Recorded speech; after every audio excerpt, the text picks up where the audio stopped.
ವಿಜಯಪುರದಲ್ಲಿ ಬಿಜೆಪಿ ಅಭ್ಯರ್ಥಿ ಸಂಸದ ರಮೇಶ ಜಿಗಜಿಣಗಿ ಅವರು ಕುಟುಂಬ ಸಮೇತ ಮಂಗಳವಾರ ಬೆಳಿಗ್ಗೆ ಮತವನ್ನು ಚಲಾಯಿಸಿದ್ದಾರೆ. ವಿಜಯಪುರ ನಗರ ಮತಕ್ಷೇತ್ರ ವ್ಯಾಪ್ತಿಯಲ್ಲಿ ಬರುವ ಭೂತನಾಳ ತಾಂಡಾದ ಸರ್ಕಾರಿ ಹಿರಿಯ ಪ್ರಾಥಮಿಕ ಶಾಲೆಯ ಮತಗಟ್ಟೆ 14ರಲ್ಲಿ ಇವರು ಮತವನ್ನು ಚಲಾಯಿಸಿದ್ದಾರೆ. ಸಂಸದ ಹಾಗೂ ಅವರ ಇಬ್ಬರು ಮಕ್ಕಳಾದ ಆನಂದ, ವಿನೋದ, ಸೊಸೆಯಂದಿರಾದ ರೇಷ್ಮಾ, ಗೀತಾ ಮತ್ತು ಮೊಮ್ಮಗಳು ಸ್ನೇಹ ಕೂಡ ಮತವನ್ನು ಚಲಾಯಿಸಿದ್ದಾರೆ. ಮೊಮ್ಮಗಳು ಸ್ನೇಹ ಇದೇ ಮೊದಲ ಬಾರಿಗೆ ಮತವನ್ನು ಚಲಾಯಿಸಿರುವುದು. ಮತ ಚಲಾಯಿಸಿದ ನಂತರ ಮಾಧ್ಯಮದ ಜೊತೆ ಮಾತನಾಡಿದ ರಮೇಶ ಜಿಗಜಿಣಗಿ ಅವರು, ಕೇವಲ ಭೂತನಾಳ ಮಾತ್ರವಲ್ಲದೆ ಜಿಲ್ಲೆಯ ಎಲ್ಲೆಡೆ ಬಿಜೆಪಿ ವಾತಾವರಣ ಚೆನ್ನಾಗಿದೆ. ಜಿಲ್ಲೆಯ ವಿವಿಧ ಎಲ್ಲಾ ಗ್ರಾಮಗಳಿಂದ ಕರೆ ಬರ್ತಾ ಇದ್ದು, ಉತ್ತಮ ಅಭಿಪ್ರಾಯ ಕೂಡ ವ್ಯಕ್ತವಾಗ್ತಾ ಇದೆ.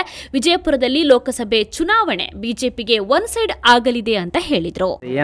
ಸರ್ ವಾತಾವರಣ ಹೇಗಿದೆ? ಒಂದೇ ತಾಂಡದ್ದು ಹೇಳೋದಿಲ್ಲ, ಇಡೀ ಜಿಲ್ಲೆ ಎಲ್ಲ ಮೂಲೆಗಳಿಂದ ಜನ ಫೋನ್ ಮಾಡ್ಯಾರ. ಒನ್ ಸೈಡೆಡ್ ಇಲೆಕ್ಷನ್ ಏನಪ್ಪ ಭಾಳ ಚೆನ್ನಾಗದ ಅಂತ ಎಲ್ಲ ಹಳ್ಳಿಯಿಂದ ಫೋನ್ ಬಂದ. ಭಾಳ ಜನ ಎಲ್ಲ ತಾಲೂಕಿನಿಂದ ಸಂದೇಶ ಆಯ್ತು ಚುನಾವಣೆ ನಡೆದ ಅಂತ ಹೇಳ್ತಾರಪ್ಪ. ನಮ್ಮ ಮುಂದೆ ಅವ್ರ ಅದೃಷ್ಟ.